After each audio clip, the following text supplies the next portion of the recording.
안녕하세요. 저는 자영업을 업으로 삼아 하루하루 열심히 살아가고 있는 40대 여성입니다.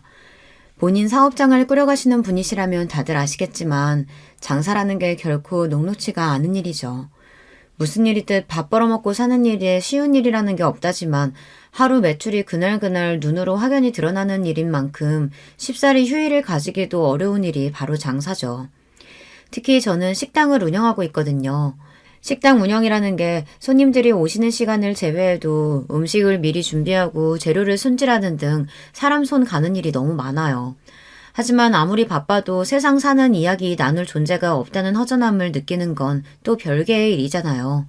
그런 제 헛헛한 마음을 달래주는 것이 바로 이 채널을 통해 듣는 여러분의 사연입니다. 손은 제게 놀리면서도 귀는 여러분들 진솔한 사는 이야기에 쫑긋 집중하고 있자면 수많은 사연을 안고도 씩씩하게 살아가는 여러분께 저 역시 살아갈 힘을 얻기도 합니다. 지금은 식당 일도 손에 있고 이런 생활을 하는데도 제법 익숙해져서 마음의 안정을 찾았지만 사실 홀로서기를 하는 과정이 쉽지만은 않았습니다. 여러분들 앞이니 드리는 말씀이지만 제가 처음부터 홀로 이 식당을 운영했던 건 아니었어요. 평생을 함께할 가족이자 인생의 동반자라고 여겼던 이들과 온갖 역경을 헤치고 처음 시작하게 된 게 이 식당이었어요. 하지만 가족들을 위해 제 몸이 부서져라 이랬음에도 가족이라 여겼던 그 사람들에게 저는 그만큼 소중한 존재는 아니었던 모양이에요. 우리가 왜 나가? 우리가 이 식당 이만큼 일궈낸다고 얼마나 고생을 했는데. 그럼 내가 나가는 건 이치에 맞고요. 고생을 해도 내가 더 하고 품을 들여도 내가 더 들였어. 이 뻔뻔하게 짝이 없는 인간들 같으니라고. 나한테도 당신 같은 인간들, 더는 내 사람 아니니까 소란 떨지 말고 썩 나가. 가족이었던 저를 기만한 것으로도 모자라 제가 가진 유일한 삶의 터전까지 빼앗으려던 인간들이었어요. 제 거 뺏기는 꼴을 가만히 보고만 있을 사람이 세상 천지에 어디 있겠습니까? 저 역시 마찬가지였습니다. 제 모든 것을 앗아가려 했던 이들에게 그 못지않은 처절한 응징을 해주었죠. 식당 사장이 된 건 결혼을 한 이후 처음 있는 일이었으나 사실 저한테 장사가 처음은 아니었어요. 저희 친정이 그리 넉넉한 편은 아니었습니다. 공장 노동자로 생계를 꾸리시던 아버지께서는 과도한 업무로 몸이 많이 상하셔서 제가 고등학교를 졸업할 무렵에는 일을 나가시는 게 불가능한 상태였습니다. 어머니께서는 오래 앓아오신 지병으로 항상 아프셨고요. 당장 제가 나가서 생업 전선에 뛰어들지 않으면 가족들 내일 먹을 양식도 걱정해야 할 판이었습니다. 그나마 다행인 점이 있었다면 당신들 넉넉지 못한 형편을 고려하신 부모님께서 저 하나 낳고 난 다음 더는 자식을 두지 않으셨다는 점 정도였을까요? 그러니 고작 20살 나이에 시작한 제 첫 사회생활이 결국 녹록할 수 없었겠죠. 일찌감치 실업계 고등학교에 진학해 이를 악물고 열심히 취업 준비를 해서 실업계 고등학교 출신 치고는 제법 건실한 회사에 들어갈 수 있었습니다만 저희 집에 환자만 2사람이었어요. 김병에 효자 없다는 말이 괜히 생긴 말이 아니었습니다. 집안에 아픈 사람 하나만 있어도 평범한 집안 갓에 기우는 게 느껴질 정도라는데 저는 아픈 사람이 2이나 있잖아요. 고졸사원 초봉치고는 적지 않은 연봉을 받았음에도 불구하고 돈은 항상 부족했습니다. 그러다 보니 퇴근 시간 이후로 파트타임으로 아르바이트를 하나 더 했고 주말에도 업장 상황에 따라 하루씩 주말 알바를 했습니다. 감사했었던 건 그래도 제가 처음 취직한 회사 사장님이 마음 씀씀이가 넉넉하신 분이셨다는 겁니다. 저희 집 형편이 넉넉하지 않다는 걸 처음부터 알고 계셨던 사장님은 제게 알바 자리를 주선해 주신 분이기도 하셨어요. 다른 회사에서는 아예 투잡이 금지된 곳도 제법 있다고 알고 있었고 꼭 그렇게 명시하지 않는다 하더라도 자기 회사 일하는데 능률이 떨어질 수도 있으니 다른 일 하는 걸 꺼리는 분들이 많았더라고요. 하지만 사장님께서는 자기 막내딸보다 어린 제가 어떻게든 아픈 부모님 봉양하겠다고 기를 쓰는 모습에 많이 안타까워하셨습니다. 나도 부모님이 오래 앓으시다 가셨거든. 아무리 내 부모라고 해도 아픈 사람 간병이 어디 쉬운 일도 아니고 그게 얼마나 지치는 일인진 내가 잘 알지. 돈은 돈대로 들어가 아픈 사람도 같이 사는 사람도 몸은 몸대로 축나고 이게 온 가족이 다 고생이라고. 우리 막내들은 아직도 철딱서니가 없어서 대학 졸업반이 됐는데도 나한테 용돈 좀 타보겠다고 애교 떠는 판국에 그 애보다도 어린 현주 씨가 가장 노릇하고 있는 걸 보자면 내가 나 어릴 때 고생했던 생각이 참 많이 나. 난 엄마 한 분이 아프셔도 그렇게 힘들었었는데 현주 씨는 2씩이나. 정말 대견하다 대견해. 나는 내가 더 먹었어도 현주 씨가 진짜 어른이야. 당시 제가 다니던 회사는 규모는 아직 작았으나 착실히 내실을 쌓고 있던 화장품 회사였습니다.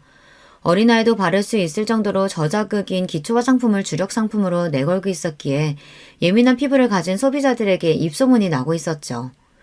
여자의 몸으로 자신의 사업을 여기까지 키워나간 사장님께서는 직접 발로 뛰면서 다른 직원들과 다름없이 열심히 일하시는 분이셨습니다. 그런 사장님 곁에서 저도 어린 나이에 돈 주고는 살 수 없는 많은 것들을 배울 수 있었어요. 사장님과는 지금까지도 인연을 이어가며 잘 지내고 있습니다. 제가 장사를 처음 시작할 때도 조언을 아끼시지 않으셨던 그분은 여전히 제게 롤모델이십니다. 이렇듯 서로 마음을 주고받는데 사이가 가까워지지 않기도 힘들었죠. 사장님께서는 다른 직원들 몰래 사비로 제게 부모님 맛있는 거 사드리라며 용돈을 찔러주기도 하고 때마다 보신에 좋다며 건강식품을 저희 집으로 보내주시기도 했습니다.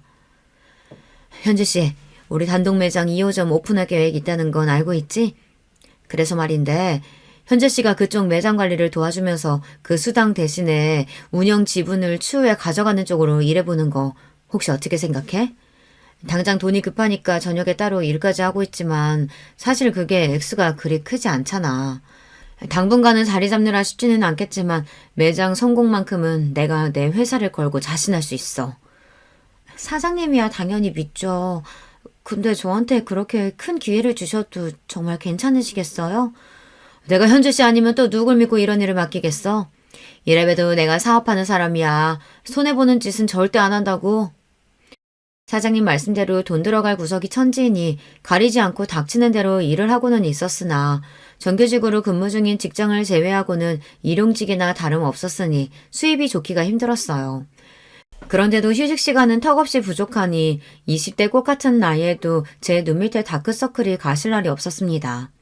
사장님은 그게 안쓰러우셨던 거예요. 매장 관리는 돕는 일이라고 해도 사실상 사장님이 매일같이 매장을 들러 확인을 하셨기에 제가 할 일이 그리 많지는 않았습니다. 아직 회사가 그렇게까지 크지 않으니 당장 월급 올려주는 게 녹록치 않아 고민하신 끝에 사장님께서 내신 계책이었어요. 아무리 좋게 보는 직원이라고 해도 고등학교 졸업한 지 얼마 되지도 않는 풋내기한테 운영 지분까지 운운하기가 어디 쉽습니까? 그렇다고 제가 무슨 매장 출자금을 대는 것도 아닌데요. 추가 수당 대신이라고 말씀하시긴 했지만 그렇다기엔 과했죠. 물론 사업이라는 게 어떤 변수가 생길지 모르니 100% 성공을 보장하긴 힘들겠지만 신중한 성격의 사장님이 자신 없는 매장을 열 리도 없으셨고요. 그러니까 한마디로 순전히 저 좀 도와주시겠다고 하신 제안이었습니다. 스스로도 참으로 염치가 없다고 느껴졌으나 제 코가 석자이다 보니 사장님 제안을 기쁘게 받아들였어요. 그 길로 저녁에 투잡지던 알바도 그만두고 회사에서 근무하는 시간을 제외하고는 모든 시간을 아낌없이 새 매장 자리 잡는 데 쏟아부었습니다. 저같이 부족한 사람 어떻게든 양지해서 살 수 있도록 배려해 주시는 사장님이셨는데 저도 그 매장 꼭 성공시키고 싶었거든요. 그 무렵 제대로 입소문을 타기 시작한 저희 회사 화장품에 대한 관심도 나날이 높아졌고 2호점 역시 금세 호황을 맞이하게 되었습니다. 현주 씨 정말 고생 많았어. 회사 일에 매장 일까지 정신 없었을 텐데 이렇게 잘해주고. 현주 씨가 정말 내 귀인이다. 이건 내가 전에 약속했던 배당금. 통장에 찍힌 금액을 보고 눈이 튀어나올 뻔했습니다. 3억 원이 조금 덜 되는 거액이었어요. 새 매장을 오픈한 지 채 1년도 되지 않아 괄목한 만한 성장을 했다는 거야. 매일 제 두 눈으로 확인했으니 알고 있었어요. 그렇다고 제가 이런 거액을 가져갈 만한 대단한 일을 해냈다고는 생각이 들지 않았습니다. 아무리 돈이야 많을수록 좋다지만 어릴 적부터 포기하는 법을 먼저 배웠던 저로서는 제 분수에 맞지 않는 돈을 욕심낼 수 없었어요. 사장님, 저 이 돈 못 받아요. 저 같은 평사원이 무슨 능력이 있다고 이런 거금을 받아요. 그 매장 운영하면서 내가 누구를 의지했겠어. 판매직거든 왜 매장 운영에 관여하는 게 우리 줄밖에 더 돼? 게다가 그걸 무급으로 일했는데 이 돈 도로나 돌려주면 나 악덕사장 되는 거야. 내가 누누이 말하지만 나 사업가야. 절대 이유 없는 돈 쓰는 사람 아니니까 자기도 자기가 노력한 대가는 당당하게 받아. 태어나 처음 만져보는 액수의 돈이었습니다. 언감생심 꿈꿀 수도 없는 금액이었죠. 이제 당장 급하다고 제 몸 갉아가며 무리하지 않아도 된다는 안도감과 함께 태어나서 처음으로 제대로 된 어른에게 보호를 받는 느낌에 눈물이 왈칵 쏟아졌습니다. 사장님, 정말 감사합니다.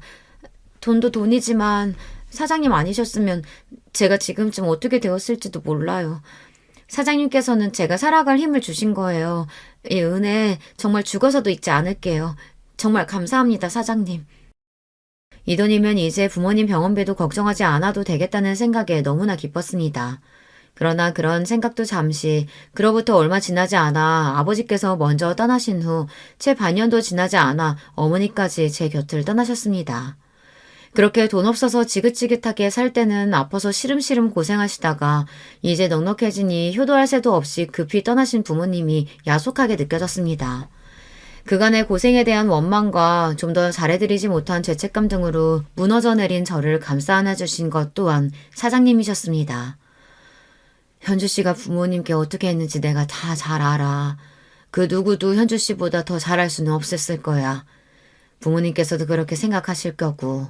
그동안 정말 고생 많았어, 현주 씨.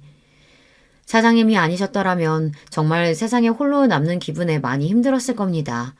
헛헛한 마음을 사장님 위로와 딴 생각할 틈 없는 경무로 채우며 그렇게 부모님을 떠나보냈습니다.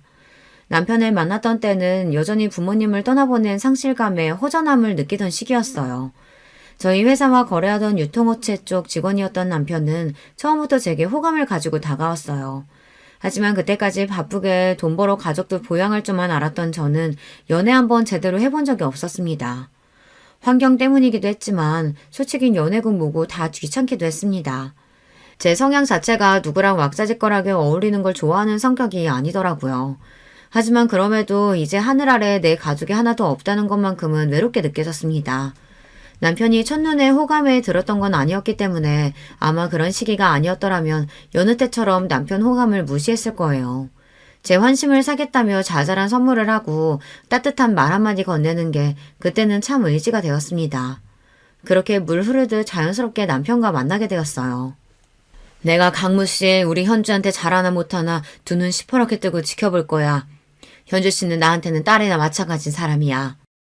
아, 그럼요. 손에 물 한 방울 안 묻히고 귀하게 모시고 살 테니까 걱정하지 마세요, 사장님. 남편은 변죽이 좋은 사람이었습니다. 주변 사람들과의 관계도 좋은 편이었기에 평판이 그리 나쁜 사람도 아니었죠. 사실 남편과 연애를 시작하기 전에 사장님의 오케이 사인을 받고서야 저도 수락을 한 거였어요. 그럴 때 보면 정말 사장님이 딸내미 단속하는 엄마같이 느껴졌습니다. 사람도 사람이지만 저한테는 그것보다 더 중요한 문제가 있었어요. 워낙 부모님 투병으로 온 가족이 그 긴 시간 생고생을 했으니 가족 중 중환자가 있는지 경제적으로 문제가 있지는 않은지 하는 부분이 정말 중요했습니다. 부모님을 사랑하기는 했으나 그렇다고 그 두 분 모시는 게 힘들지 않은 건 아니었어요. 결혼해서까지 시댁에 비슷한 문제가 있어 또다시 그런 고생을 하며 살 생각은 추호도 없었습니다. 그럴 바에야 그냥 평생 혼자 살 생각이었어요. 속물적이라고 욕하실지는 모르겠으나 그렇다고 해도 어쩔 수 없죠.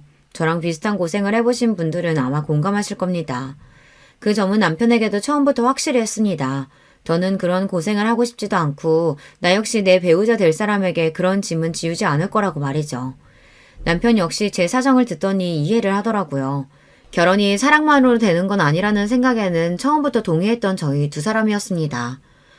크기는 작지만 아버지께서 지금까지 안정적으로 사업을 하고 계시고 부모님 두 분 모두 감기 한번 크게 앓으신 걸 본 적이 없을 정도로 건강하세요. 여동생이 하나 있는데 20대 초반에 일찍 결혼해서 지금은 남편 따라 외국에서 살고 있어서 몇 년에 한번 볼까 말까 하고요. 아, 저도 건강한 편이긴 한데 혹시 필요하시면 건강검진 결과지 보여드릴까요? 다행히 이 정도면 합격선은 거뜬히 넘었습니다. 부모님 두 분 모두 노후 준비까지 다 되어 있다는 점도 마음에 들었어요. 부잣집에 시집가서 팔자 고칠 생각은 없었지만 그래도 제가 벌어 먹어야 할 집에 시집가는 건 싫었거든요.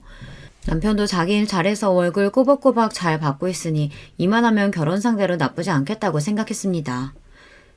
양친 모두 안 계신다는 게 좀 마음에 걸리네. 우리 아들 장가가서 장모님 사랑도 좀 받아봤으면 했는데. 엄마는 무슨 그런 소리를. 부모님 일찍 돌아가신 게 현주 씨 잘못이야. 어린 나이에도 정석과 부모님 모신 것만 해도 대견한 사람을.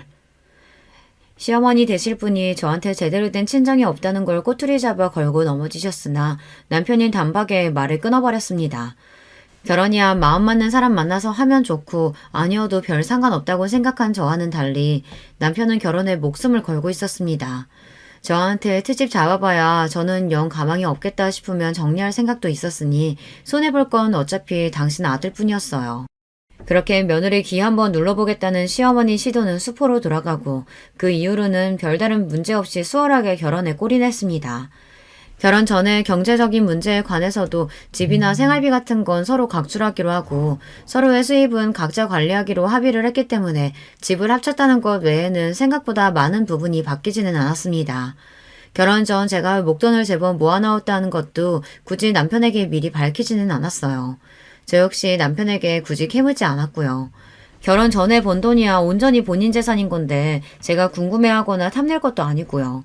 남편은 그렇게 생각하기보단 아픈 부모 밑에서 오래 고생한 제가 딱히 가진 돈이 있을 거라는 생각 자체를 하지 않은 것 같았습니다. 게다가 제가 차림새가 수수한 편이라 더 그렇기도 했을 거예요. 생활비 내고 각자 돈은 각자 관리하자는 말에 남편이 더 반가워했습니다. 역시 사회생활을 하는 사람이라고는가. 현주 씨가 센스가 있어. 사실 결혼하고 뭐 사소한 거 하나 쓰게 해도 서로 눈치 보고 그런 게 편치는 않잖아. 서로 필요할 때는 아끼지 않으면서 자기 건 자기가 관리하고 난 좋아. 아마 저한테 가진 재산이 꽤 되는 걸 알았는데도 남편이 저리 좋아했을까 생각해보니 저도 참 답 없는 사람을 만났다 싶네요. 어찌되었든 둘 모두 합의하에 시작된 생활이었기에 저희끼리는 잡음 없이 잘 지냈습니다. 잡음은 항상 시댁 쪽에서 시작되었습니다. 결혼 직후부터 손자 타령을 입에 달고 살던 시어머니가 급기야 대놓고 이렇게 말하기 시작했어요. 시집을 왔으면 당연히 애부터 낳을 생각을 해야지.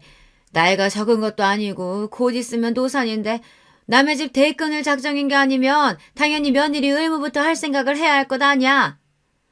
제 나이가 가 30을 넘겼을 때였습니다. 남편이 저보다 5살이나 많으니 남편 입장에서 노산이라면 노산이겠네요.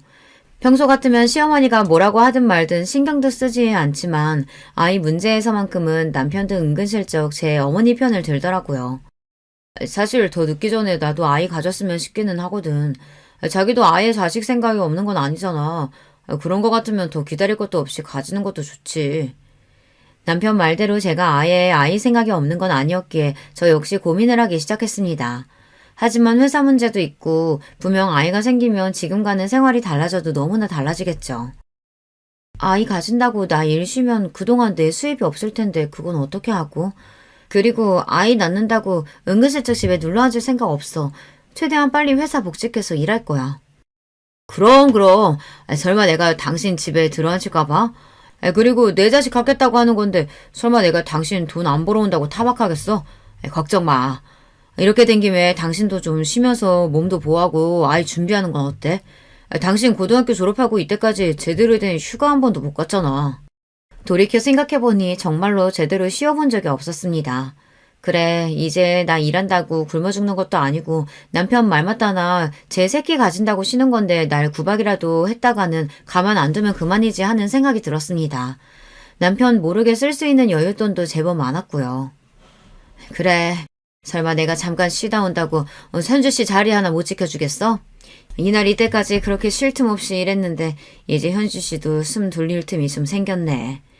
내가 현주 씨 시집가고 나서도 잘 지내는 건가 걱정이었는데 이렇게 마누라 쉬게 해줄 줄도 알고 잘 살아서 정말 다행이다. 휴직기 이야기를 꺼내자 흔쾌히 받아주시는 사장님 덕에 저 역시 이제 이런 여유를 부릴 수 있는 삶을 살게 된 게 흡족했습니다. 그렇게 태어나 처음으로 아무 걱정 없이 빈둥빈둥 쉬는 날을 맞이하게 되었어요. 처음 며칠은 좀 불안한 기분이 들더니 의외로 백수 생활이 저한테 잘 맞더라고요. 혼자서 조용히 그동안 해보지 못했던 것들을 하나씩 해보는 것도 제법 즐거웠고요. 마음이 편해 그런 건지 얼굴도 꽤 좋아졌습니다. 비록 제 아들 일하는 동안 팔자가 늘어진 저를 보고 심통이 난 시어머니 얼굴을 보는 건 반갑지 않았지만 말입니다. 우리 아들은 얼굴이 반쪽이 되도록 고생하는데 너는 아주 팔자가 늘어졌구나. 남편 돈으로 그렇게 놀고 먹으니 좋니? 저희는 처음부터 각자 번 돈 각자 썼어요. 제 돈 제가 쓰고 노는 거니까 아들 걱정은 안 하셔도 돼요. 자기한테는 져줄 생각이 없는 며느리 말에 또 파르르 하는 시어머니였지만 제가 뭐 틀린 말 했나요? 그러게 가는 말이 고와야 오는 말이 고운 겁니다. 회사 안 나간다고 자꾸만 불러서 귀찮게 굴려는 시어머니는 제가 시댁 자주 안 온다는 게 늘 불만이었으나 애초에 사람을 저리 대하는데 누가 좋다고 거길 가겠습니까? 자주 안 보는 게 상책이었어요. 그즘 별탈 없이 평탄하게 운영하시던 시아버지 회사에 변화의 소용돌이가 치기 시작했습니다. 어디서 무슨 말을 듣고 혹한 건지 평생 구멍가게 수준으로 운영하던 회사를 키워보겠다며 시아버지가 가진 재산 모두 끌어모아 회사 덩치를 불리고 있다는 소식을 뒤늦게 들었을 때는 염려가 되었어요. 괜히 긁어부스럼 만들까 싶었으나 정말 남편 반응은 심심했습니다. 뭐 평생 하시던 일인데 알아서 잘 하시겠지. 그리고 잘 안 되더라도 빚도 돈 있는 사람들이나 지는 거지. 애초에 뭐 가진 것도 별로 없는 아버지가 잃어봤자 얼마나 잃으시겠어. 그래도 지금 사시는 집도 있고 노후 대비도 해놓으셨고 더 늦기 전에 아버지도 해보고 싶은 일은 있으셨겠지. 당신 아드님도 저리 말하는데 내가 뭐라고 끼어들 일도 아니지 싶어 저도 그냥 그러고 말았습니다. 그래서 새벽에 시부모님이 갑작스럽게 쳐들어왔을 땐 진짜 너무 놀랐어요. 아이고 강무야, 이제 우리 어떡하니? 네 엄마 길거리에 나 앉게 생겼다. 아직 잠에서 제대로 깨지도 못해 어안이 벙벙한 저희 앞에 퍼질러 앉아 시어머니가 대성통곡을 하셨습니다. 이게 다 무슨 일인가 싶어 정신을 못 차리고 있는데 시아버지가 뒤쪽에서 나라 잃은 표정으로 죄인처럼 서 있는 게 눈에 들어왔어요. 난리를 치면서 그 새벽에 집이 떠나가라 울던 시모가 갑자기 당신 남편을 획 쏘아보더니 원망의 말들을 마구 퍼부어댔습니다. 그러니까 갑자기 무슨 팔자에도 없는 사업 확장이야. 다 늙어서 이날 이때까지 사업가로 큰 재미도 못 봤으면서 내 능력치가 여기까지겠거니 생각하고 있는 거나 잘 쥐고 있을 생각을 했어야지. 이제 어쩔 거야. 집이고 뭐고 다 넘어가고 그나마 가진 재산 빚잔치 하면 당장 땡천 한 푼도 없는데요. 당장 어디서 살 거냐고. 그러니까 그 무리를 해서 키워놓은 시아버지 사업이 결국에는 엎어졌다는 겁니다. 남편 말만 들었을 때는 남은 여유 자금으로 벌인 일인 줄 알았는데 시부모님이 살고 있던 집에 빚까지 좀 졌더라고요. 집은 이미 경매로 넘어간 후였어요. 두 분 가진 걸 전부 다 털어막으면 어떻게 빚은 해결할 수 있겠지만 그동안 모아둔 거 전부 박박 긁어야 겨우 수습이 가능한 수준이었습니다. 노후 자금으로 마련한 건 역시 그렇게 한순간에 날아가 버렸죠. 땡전 한 푼 남은 것 없다는 시어머니의 말은 과장이 아니었어요. 내가 정말 너희들한테 면목이 없다. 그래도 당장 일이 이렇게 되었으니 어쩌겠니? 당분간만이라도 너희들한테 신세 좀 질 수 없겠니? 자다 날벼락 맞은 기분에 기가 막혔습니다. 일단 당장 갈 곳이 없는 시부모님 내쫓을 수도 없으니 다른 방에 자리를 펴드리고 와서는 남편과 마주 앉았습니다. 오늘이야 사정이 저리 되었으니 어쩔 수 없지만 나 당신 부모님이랑 한 집에서 못 살아. 아버님이면 또 몰라도 어머님까지. 이유는 당신이 더 잘할 테고. 우리 엄마가 당신한테 한 짓이 있으니 싫은 거야 당연히 이해하지만 그렇다고 나이 드신 분들 어디 갈 데 있다고 나가시라 그래. 그래도 내가 자식인데, 어? 가뜩이나 마음에 들지도 않은 시어머니 머물 곳까지 알아봐야 한다는 생각에 머리가 지끈거렸으나 계속 그러고 앉아있는다고 무슨 수가 나는 것도 아니었습니다. 결국 내키지 않는 어투로 남편에게 말했어요. 기다려봐. 내가 좀 알아볼 테니. 제가 연락을 드린 사람은 바로 사장님이었습니다. 사장님 회사는 날이 갈수록 성장해 이제는 제법 중견기업 태가 났습니다. 사장님께서도 살림살이가 예전과는 비교할 수도 없을 정도였고요. 소유하신 건물도 벌써 여러 채였는데 그중 유동 한 건물에 공실이 많아 걱정이라는 말씀을 하신 적이 있었거든요. 사장님, 당장 입실 가능한 집 아직 있어요? 응? 집이야 있지만 현주씨 무슨 일 있어? 간략하게 자초지정을 설명하자 사장님 얼굴에 금세 걱정하는 기색이 비쳤습니다. 평생 고생만 한 제가 시집가서 좀 잘 사나 싶었는데 시댁이 저리 쫄딱 망했으니 듣는 사장님이라고 기분이 좋으실 리 없으셨겠죠. 매번 힘들 때마다 사장님 도움을 받는 게 죄송스러웠지만 당장 생각나는 분도 사장님 뿐이었습니다. 월세는 바로 마련해서 보내드릴게요. 최대한 빨리 입주할 수 있으면 돼요. 그건 걱정할 거 없어. 당장 오늘이라도 들어갈 수 있으니까. 돈도 천천히 얘기하자고. 현주씨 시부모님이면 나하고도 인연이 없다고 할 순 없는데 급할 거 없잖아. 응? 이번에도 선뜻 제게 도움의 손길을 내밀어 주신 사장님께 정말 감사했습니다. 신부모님도 이렇게까지 해주시긴 쉽지 않으셨을 거예요. 그렇게 급히 시부모님 거처 문제를 해결해 드렸습니다. 꼼짝없이 아들 집에 얹혀 살 줄 알았는데 그래도 상태가 나쁘지 않은 곳에 바로 머무를 곳을 마련해준 며느리 덕분에 두 분 얼굴에도 잠시 수심이 가셨어요. 아가, 네 덕분에 내가 숨이라도 돌렸다. 이 은혜 잊지 않으마. 정말 고맙다. 그래, 고맙구나. 늘 틱틱대던 시어머니도 그래도 제 덕에 고생을 덜은 줄은 아시는 건지 드물게 감사 인사를 하셨습니다. 여전히 표정은 떨떠름하셨지만 말입니다. 그렇게 살 곳은 마련했으나 시부모님 당장 먹고 살 일도 문제였어요. 가진 거라고는 하나 없는 두 노인이 이제 와서 어디 취직하기도 마땅치 않고 앞으로의 일을 생각하면 가슴이 답답했습니다. 여보, 정말 미안해. 결혼 전에 그렇게 당신이 당부했는데 집 문제도 그렇고 결국 이렇게 당신한테 피해를 끼치게 되네. 내가 정말 당신한테 면목이 없어. 자기 잘못도 아닌 일을 가지고 제 앞에서 죄인이 된 남편을 보자니 아픈 부모님 때문에 항상 돈이 없어 서러운 일을 수도 없이 겪어야 했던 지난날의 제가 떠오르더군요. 그래도 내가 평생을 함께하겠다고 선택한 사람이 저러고 있는 걸 보자니 저도 마음이 안 좋았습니다. 그렇게 여러 날 고심한 끝에 남편과 시부모님을 한데 모아 그간 제가 계획한 바를 차근차근 설명하기 시작했습니다. 사실 제가 결혼 전에 모아둔 돈이 조금 있어요. 그걸 어떻게 쓸지 고민이 많았는데 역시 가족들한테 쓰는 게 맞는 것 같습니다. 제가 그래도 손재주는 좀 있으니 식당 창업을 할까 하는데 아무래도 저 혼자서는 무리겠죠. 아버님, 어머님이 오셔서 얼마간만이라도 좀 도와주시면 힘이 될 것 같아요. 물론 가족이라고 그냥 해달라는 거 아니고 꼬박꼬박 월급 챙겨드릴 거예요. 다른 직원들도 고용할 계획이니 일이 그렇게 힘들지는 않을 거고요. 어떻게 하실 생각 있으세요? 생각지도 못했던 목돈 이야기에 세 사람 눈이 휘둥그레졌습니다. 특히 시어머니는 눈이 튀어나올 것만 같더라고요. 너 그런 돈이 있으면 친장 이야기를 써야지. 왜 지금까지 얘기를 안 하고? 제 돈인데 굳이 이야기할 필요가 없겠죠. 그래서 생각 있으시냐고요.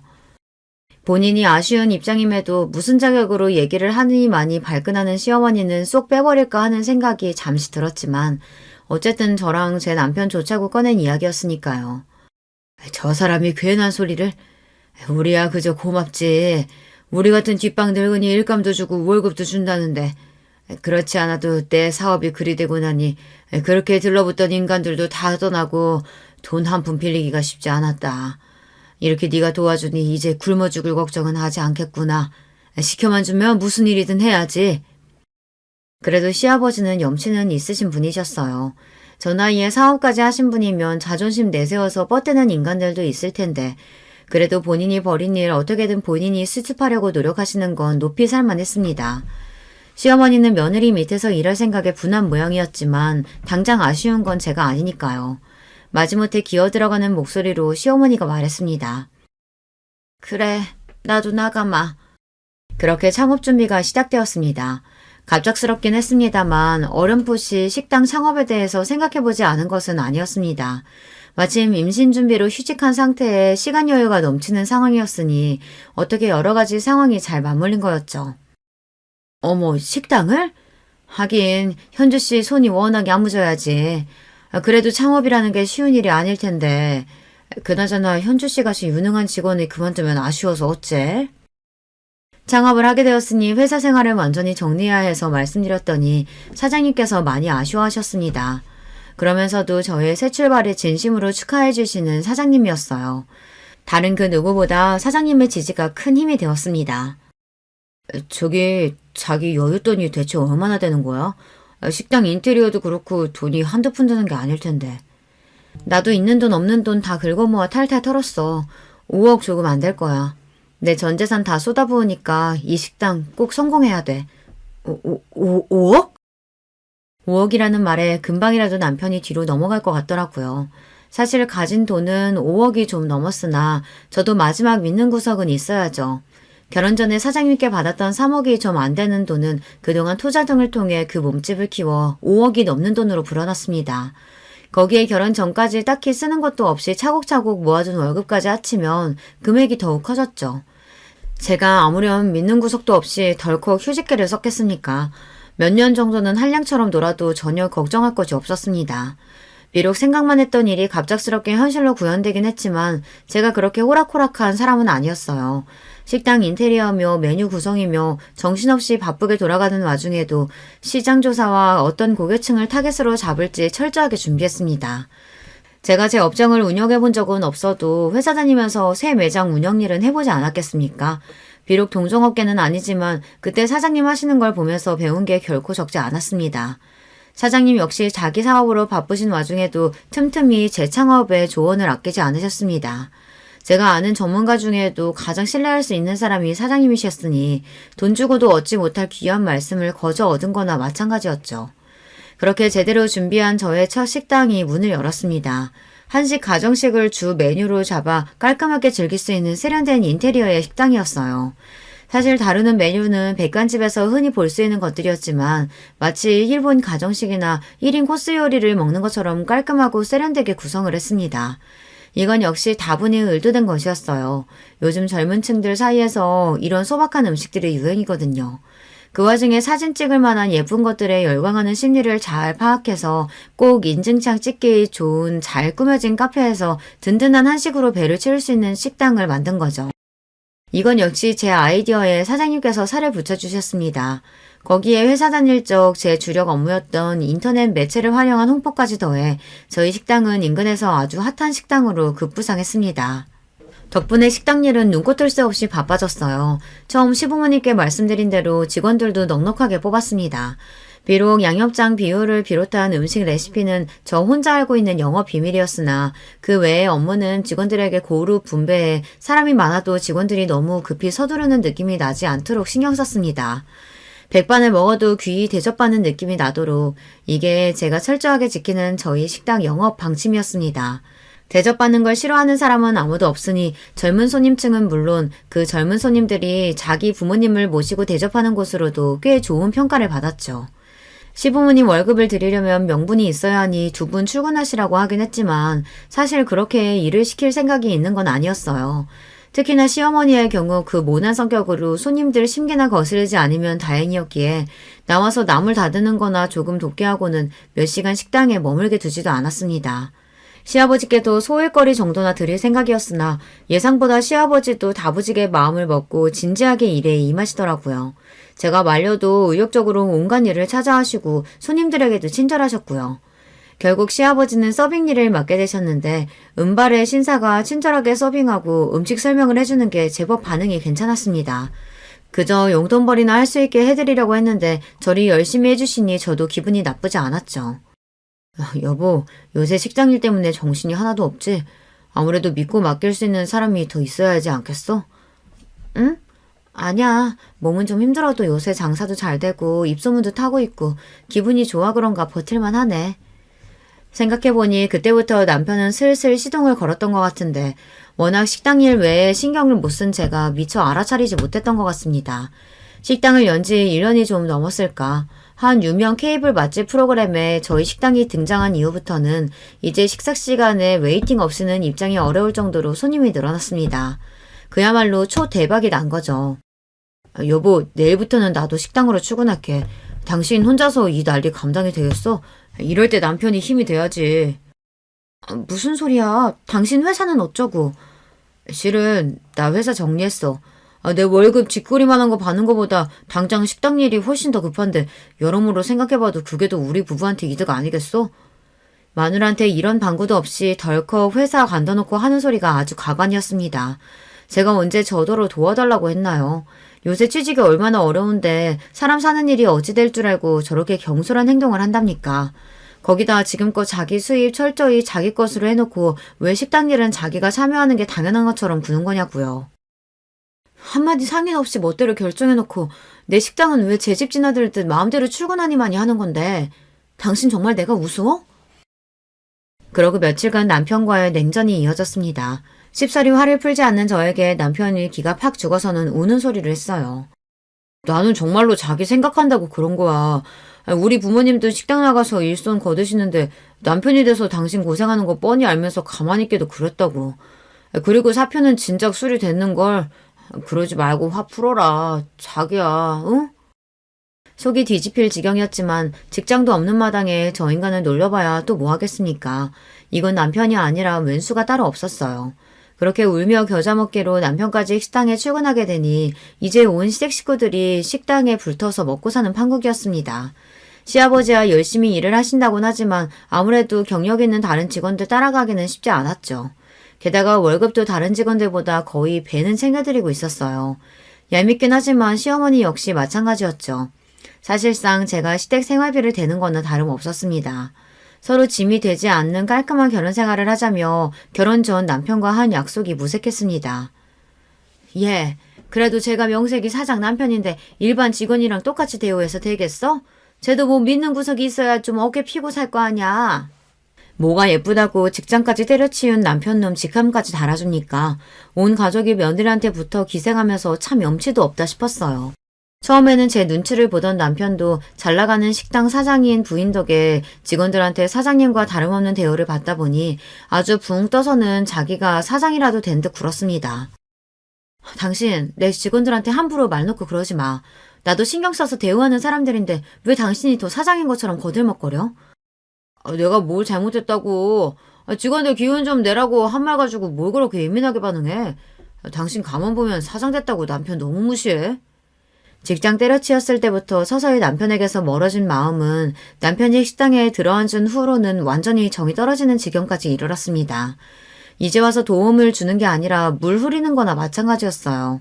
게다가 시어머니랑 둘이서 모자가 무슨 작당을 했는지 둘이서 쑥덕거리고 난 후에는 꼭 분란이 일어났습니다. 저 두 사람 때문에 더는 일 못하겠다는 직원까지 나오자 제가 얼마나 미안했던지 모릅니다. 어머니, 이러실 거면 더는 제 가게 나오지 마세요. 하시는 일도 없으면서 다니면서 분란만 만들고 대체 왜 그러시는 거예요? 저 망하라고 고사지 내시는 거예요? 이게 말하는 것 좀 봐. 너 혼자 잘해서 성공한 줄 알아? 식당 시작부터 고생한 시애미한테 고마운 줄도 모르고. 자기가 뭐 한 게 있다고 이제 와서 대도하는 생색이에요. 그렇게 시어머니를 내쫓고 나니 가게가 그렇게 평온할 수가 없었습니다. 자기가 왕인 양 굴던 남편도 자기 편들어줄 시어머니가 없으니 기가 죽었는지 좀 눈치를 보더라고요. 하여튼 제 인생에 도움이 안 되는 양반이었습니다. 한 며칠 잠잠하더니 식당 브레이크 타임에 문을 부수기라도 할 기세로 시어머니가 다시 쳐들어왔습니다. 또 무슨 사람 기가 막히고 코가 막히는 소리를 하려나 팔짱을 끼고 보고 있는데 시어머니가 저한테 서류 봉투 하나를 착 집어던졌어요. 이혼 서류였어요. 이게 뭐예요? 그 사람이 나랑 이혼하겠대요? 우리 효자 아들이 제 마누라가 지 어미한테 하는 짓을 봤는데 그럼 그냥 넘어가겠어? 아주 돈 버는 유세는 혼자 다 떨고 이제 우리 아들한테도 이 식당 지분 있으니까 너 같은 막대 먹은 며느리 더 볼 것도 없다. 꼴랑 5억 가지고 그 유세를 떨었으니 그 돈대로 그대로 돌려주마. 그거 말고 떨어져. 뭔 전식 나간 소리예요 이게. 제 아들놈한테 무슨 식당에 지분이 있으며 5억 줄 테니 이혼하라고 하는 건 또 무슨 소리고요. 입을 열수록 전입 가경이었습니다.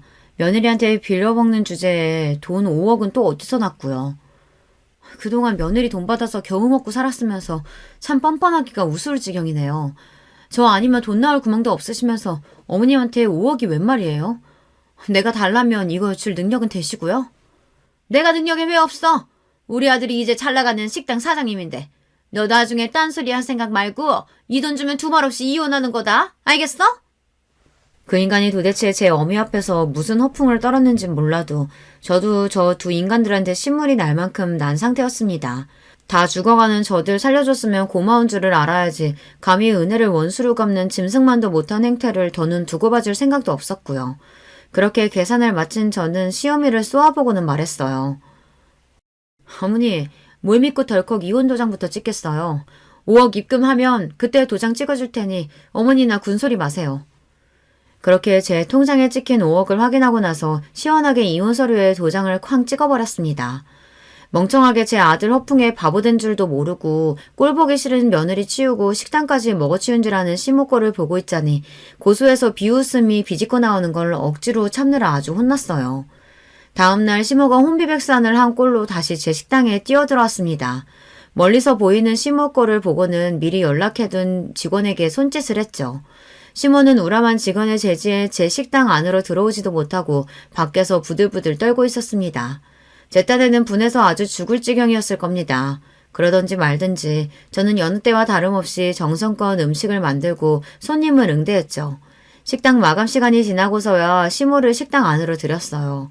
언제 왔는지 그 옆에 남편도 얼굴이 새파래져서는 같이 들어왔더라고요. 너 감히 나를 속여? 내가 너 사기죄로 고소할 거야. 거기다 이혼 서류 도장 찍은 지 하루 만에 우리를 집에서 내쳐? 네가 그러고도 사람이야? 언감생심 며느리 재산에 돈도 골라서 아들 이혼시킨 정신 나간 여자도 있는데 누가 누굴 사람 운운하고 자빠졌어요. 내가 돈 달라고 했어요? 당신이 이혼하라며. 니들 같은 거지 같은 새끼들이랑 엮여서 내가 한 고생이 얼만데 그럼 내가 위자료도 안 받고 이혼해주겠어? 위자료라니? 그거 이 식당 넘기는 돈이잖아. 내가 단 한마디라도 이 식당 넘긴다고 한 적이 있어? 멍청한 것도 정도 것이지. 지금 이 식당 가치가 얼만데 겨우 5억 받고 니들 같은 거머리들한테 내가 내 식당을 넘기겠어. 당장 길바닥에 나앉을 인간 집 구해줘. 일가지도 않은 일 조금시키고 그 많은 돈까지 줬는데 감히 은혜도 모르고 중인을 물어? 이 금수만투 못한 거.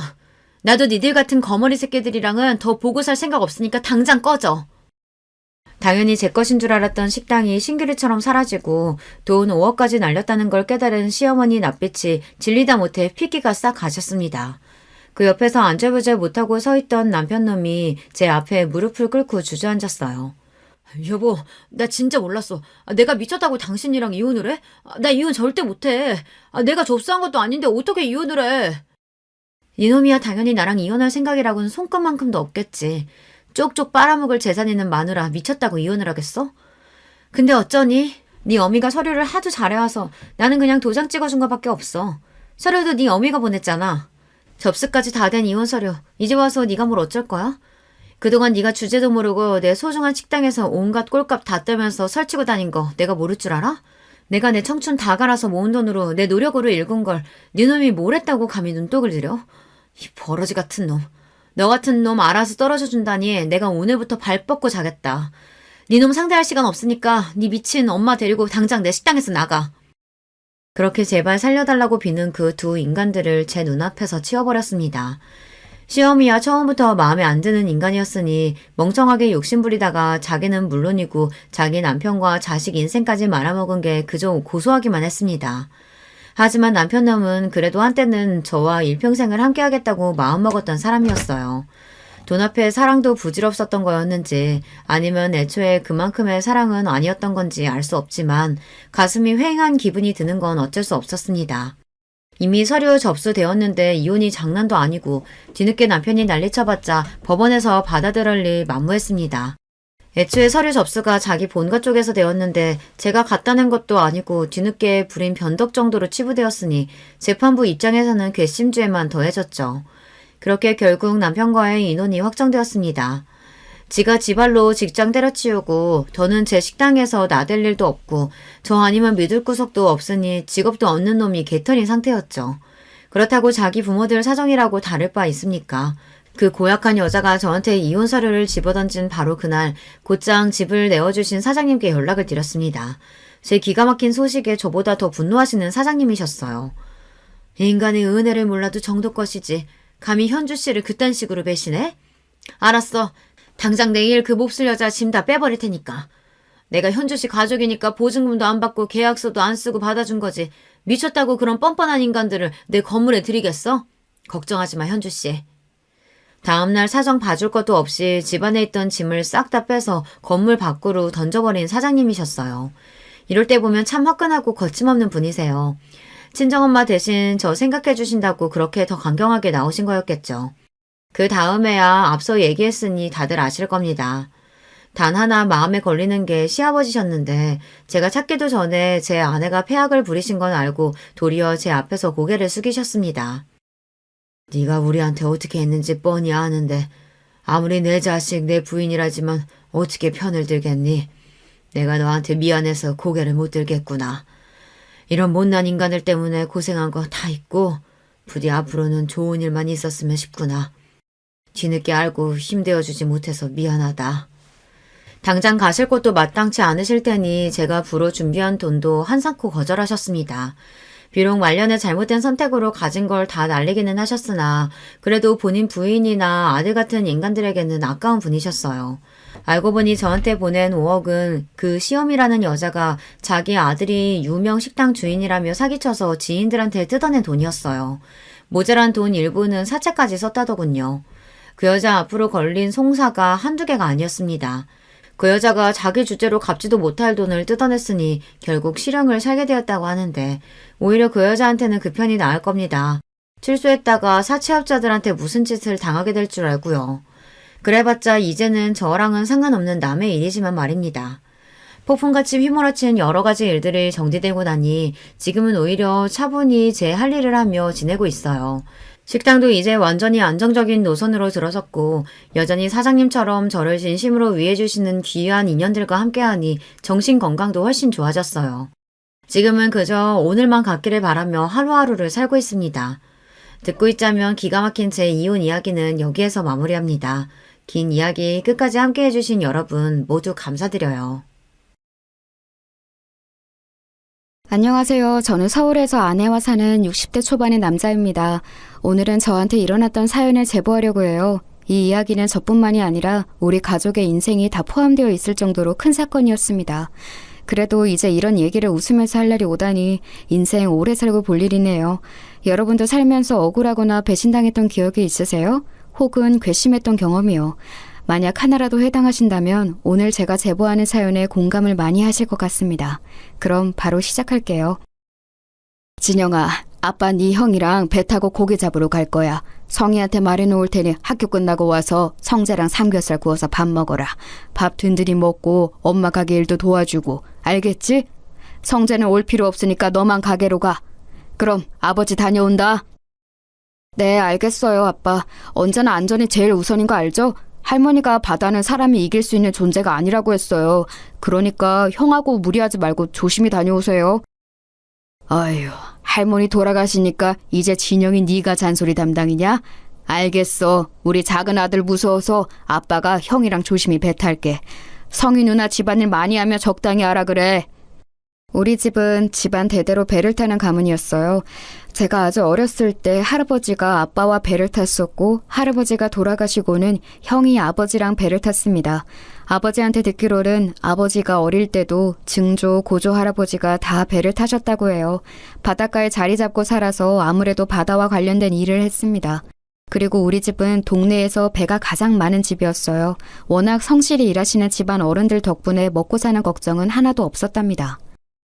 누나! 성희 누나! 성재랑 나왔어. 아, 배고프다. 누나 뭐 하고 있었어? 아버지가 누나 너무 힘들게 일하지 말라고 하셨어. 바닥 그만 닫고 우리 삼겹살 먹자. 왔어? 공부하느라 수고했어. 누나가 다 준비했으니까 너희는 그냥 앉아있어. 밥도 이미 해놨고 김치랑 다 꺼내놨거든. 성재야, 밥 먹고 진영이랑 사모님 가게 가서 일 도와드려. 알겠지? 아니야 누나. 아버지가 성재 데리고 오지 말라고 했어. 그리고 엄마도 성재 오면 내쫓는 거 알잖아. 그러니까 성재는 밥 먹고 쉬어. 나 혼자 가는 게 나도 편해. 성재랑 학교에서도 집에서도 붙어있는데 가게까지 같이 가라고? 아, 싫어. 그래도 내가 이렇게 식모로 일하면서 동생까지 같이 사는데 항상 죄송스러워서 우리 성재 학비도 내주시고 용돈도 주시고 내가 너무 미안해서 그렇지. 안 그래 성재야? 누나가 항상 말했지? 진영이네 가족분들에게 감사하면서 살아야 해. 알지. 그러니까 우리 일단 밥 먹자. 나 배고프다. 삼겹살을 앞에 두고 이러는 거 고문이야. 일단 밥 먹으면서 말하자. 우리 집에는 식모로 일하는 성이라는 누나가 있었어요. 사실 식모가 필요해서 구한 건 아니었습니다. 우리 어머니는 횟집을 크게 하셨는데 거기서 성희 누나의 어머니가 일하셨어요. 그러다 병에 걸려서 돌아가셔서 성희 누나와 동생인 성재는 고아가 되었습니다. 홀어머니라 오갈 데가 없는 성희 누나를 우리 부모님이 집에서 식모로 일하도록 고용한 거였죠. 성재가 마침 저와 동갑이라 우리 집에서 같이 살며 형제처럼 지냈답니다. 저도 형이 있었는데 이렇게 넷이 바닷가에서 산책도 하고 같이 놀러 다니며 매우 친하게 지냈죠. 엄마, 저 왔어요. 와, 오늘 손님이 왜 이렇게 많아요? 휴가철이라 그런가? 단체 손님이 여러 팀이네. 이모, 그거 저 주세요. 제가 서빙할게요. 진영이 왔어? 아유, 그러게 오늘 너무 바쁘다. 정신없어서 지금이 몇 시인지도 모르겠어. 성재랑 성이 밥은 먹었대? 아유, 너희 아버지랑 진석이는 왜 소식이 없니? 곧 오겠다. 네, 누나랑 성재랑 같이 삼겹살 먹었어요. 엄마, 이따 가게 마감하고 제가 청소할 테니까 먼저 들어가요. 몸도 안 좋으면서 무리하지 말고요. 우리 작은 아들 최고네. 아직 고등학생인데 이렇게 엄마 마음을 알아줘? 됐어. 그것만 돕고 들어가서 공부해.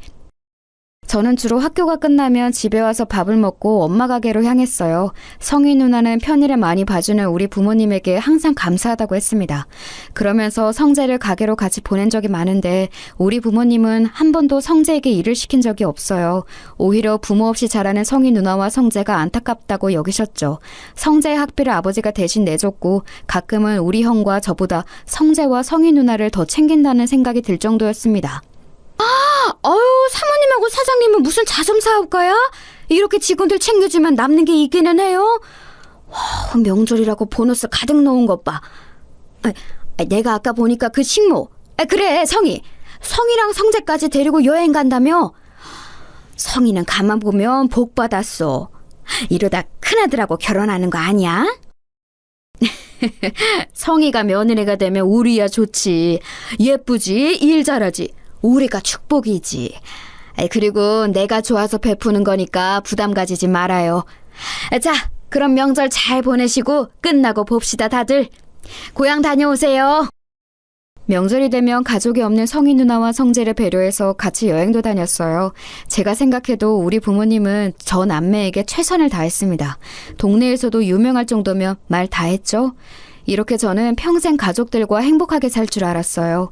우리 아버지는 옛날 분이지만 상당히 다정하셨습니다.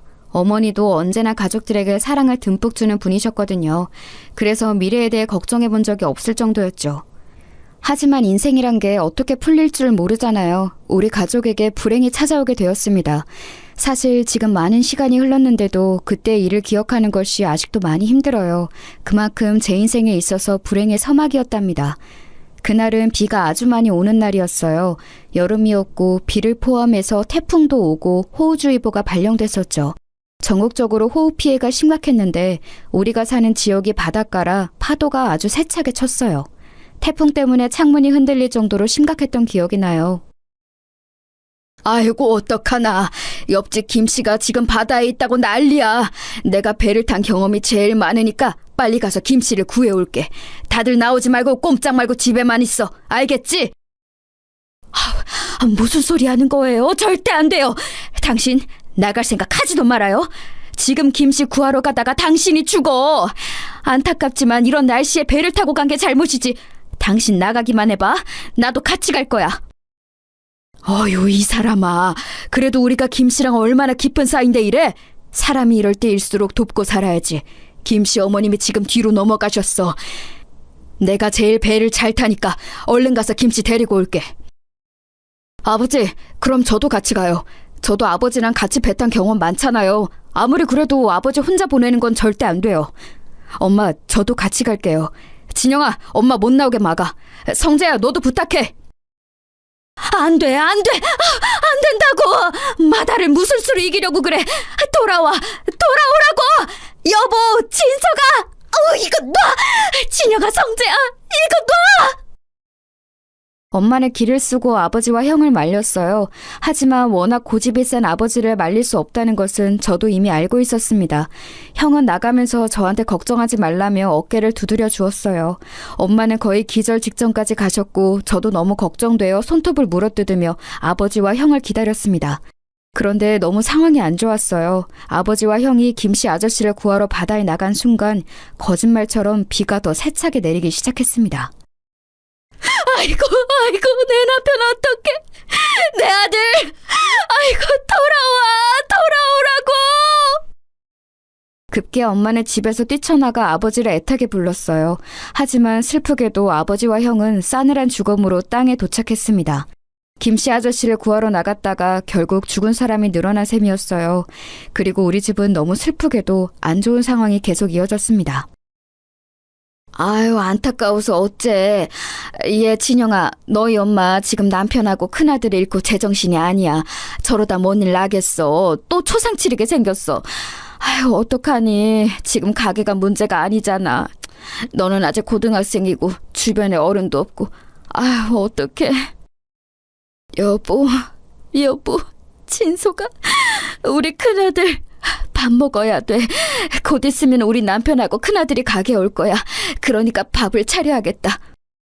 엄마, 정신 차려. 아버지랑 형은 이제 없어. 엄마, 이제 우리끼리 살아야 해. 지금 엄마 며칠째 아무것도 안 먹고 있잖아. 제발 엄마.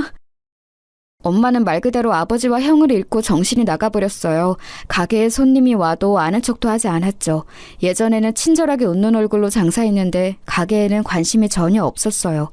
결국 횟집은 그렇게 문을 닫고 말았습니다. 사실 바다에 가서 고기를 잡는 아버지와 형이 없으니 당연한 결과였어요. 당장 우리 가족은 생계가 끊기게 되었습니다. 다행히 가게에서 일했던 이모들이 폐업할 때 많이 도와주었어요. 반쯤 정신이 나간 엄마를 옆에서 많이 챙겨주었죠. 문제는 성희 누나와 성재였습니다. 저기, 진영아, 내가 이런 말 하는 게 나도 어려운데 지금 3달째 돈을 못 받고 있어. 물론 상황은 너무 안타까운데 내가 돈도 못 받고 이렇게 식모로 일할 수는 없잖아. 물론 재워주는 건 고마운데 돈을 무보수로 이렇게 일하는 건 나도 더는 안 될 것 같거든. 밀린 돈은 언제 줄 거야? 누나, 너무한 거 아니야? 우리 아버지가 갈 곳이 없는 누나랑 성재 집에서 재워준 기간이 5년이 넘어. 막말로 누나가 우리 집에서 일하면서 뭐 얼마나 힘들었는데. 말만 신모지 사실상 한 거 별로 없지 않아? 밥도 주로 가게에서 먹어서 누나가 한 거라곤 청소랑 빨래뿐이잖아. 그것도 우리 엄마가 누나 고생시키는 거 싫어서 몰래 한 적 많은 거 나도 알아. 어머, 너 무슨 말을 그렇게 하니? 나도 그래서 항상 감사하게 생각했어. 그래도 내가 아예 가만히 있었던 건 아니잖아. 나도 최선을 다했는데 너야말로 그렇게 말하면 내가 뭐가 되니? 됐고, 그럼 3달 월급 빨리 내놔. 만약 안 주면 경찰에 신고할 거야. 뭐? 경찰? 진짜 인간 이래도 되는 거야? 지금 우리 엄마 상태 보고도 몰라? 사람이 밥도 안 먹어서 지금 뼈만 남았어. 생계가 끊겨서 모은 돈으로 겨우 사는 거 안 보여? 누나가 그러고도 사람이야? 이성이 네가 그러고도 사람이냐고! 야, 미친 새끼야. 너 왜 우리 누나한테 소리를 질러? 다 떠나서 이 일한값은 당연히 줘야 하는 거 아니냐?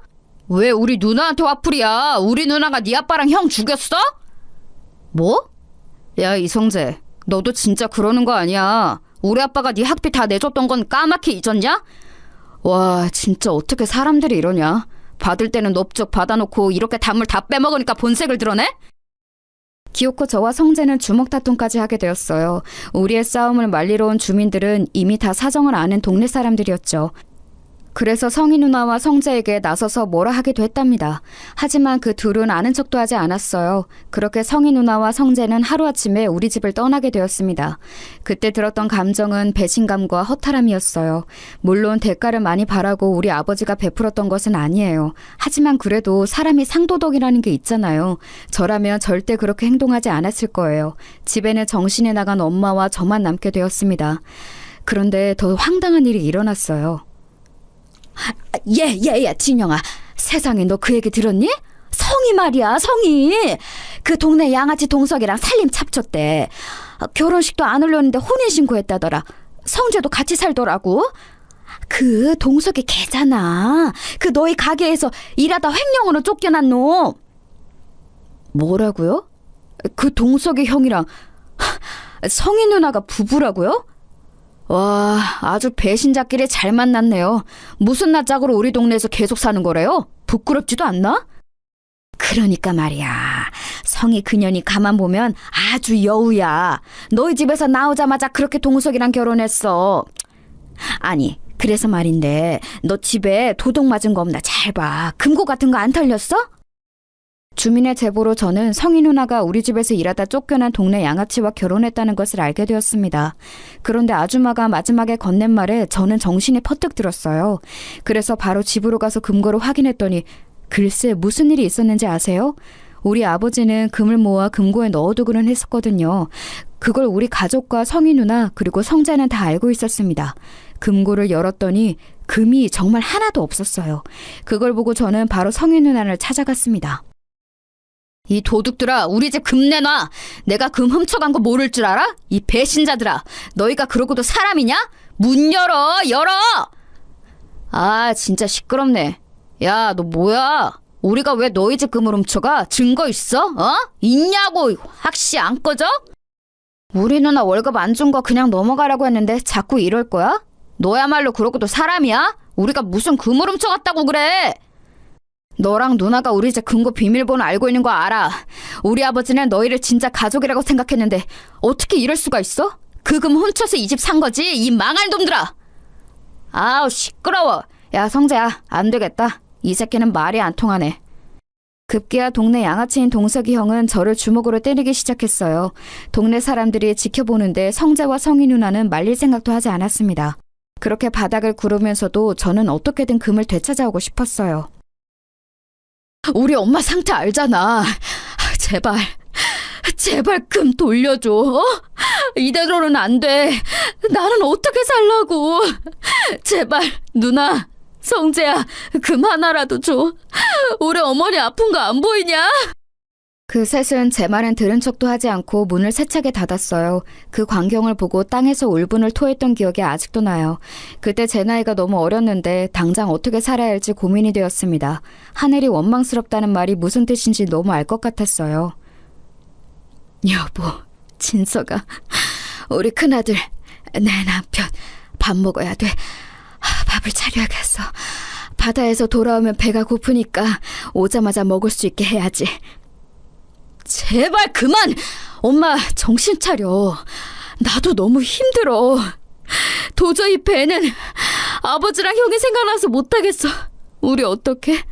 엄마, 제발 정신 좀 차려!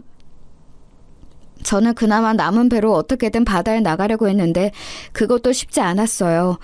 원래 성인이 되면 아버지가 배 타는 법을 알려준다고 하셨는데 아버지가 없으니 방법을 몰랐습니다. 그리고 아버지와 형이 바다에서 죽어서 저한테도 트라우마가 너무 컸어요. 어머니는 여전히 제정신이 아닌 상태였고 저는 고등학교를 막 졸업한 상태라 할 줄 아는 것이 하나도 없었습니다. 진영아, 이 배 팔면 너 이제 재산은 있니? 금도 다 도둑 맞았다며. 진짜 성이랑 성재 그놈들 그러는 거 아니다. 동석이야 뭐 원래 양아치니까 그렇다고 쳐도 성이 남매는 그러면 안 되는 거야. 이 배가 마지막 재산이에요. 그동안 모아놓았던 돈도 다 쓰고 남은 게 없습니다. 우리 가족이 대대손손 목숨처럼 귀하게 여긴 배라 아까운데 제가 트라우마 때문에 바다로 나갈 수가 없어요. 아시잖아요. 우리 어머니 제가 바다 근처만 가도 거품 물고 쓰러지세요. 아유, 그러니까 말이야. 내가 진짜 안타깝다. 그래서 평균보다 더 돈 주는 거야. 마음 단단히 먹고 힘내라, 응? 너도 이제 성인이니까 할 수 있는 일을 찾아봐. 그래야죠. 그런데 어머니 상태가 저러니까 제가 마음 놓고 일할 수가 없어요. 지금도 잠드신 거 보고 겨우 나온 거예요. 아무튼 배 사주셔서 감사합니다. 이 은혜 잊지 않을게요. 저는 결국 남아있던 배도 모두 팔았어요. 그렇게 동네에서 제일 잘 살던 우리 집은 한순간에 동정을 받는 처지가 되었습니다. 가장 슬펐던 것은 그래도 누구를 탓할 수가 없다는 점이었어요. 아버지와 형의 선택으로 그렇게 되었잖아요. 만약 저 혼자였으면 어디 공장이라도 들어갔을 텐데 어머니가 있어서 일단 급한 대로 집 근처 시장에 취업했습니다. 진영아, 너희 아버지가 생전에 우리 집을 많이 도와주셨어. 내가 그 은혜를 어떻게 모른 척을 하겠니? 우리 집에서 일하면서 어머니 모셔라. 그런데 우리도 형편이 좋지는 않아서 많은 돈을 줄 수는 없어. 이해하지? 그럼요. 저는 이렇게 일할 수 있다는 것 자체가 좋아요. 사장님 아니었으면 누가 저를 직원으로 고용하겠어요. 감사합니다. 저 그럼 운전해서 배달 다녀올게요. 시장 안에 있는 백반집에 취업한 저는 주로 배달 일을 시작했어요.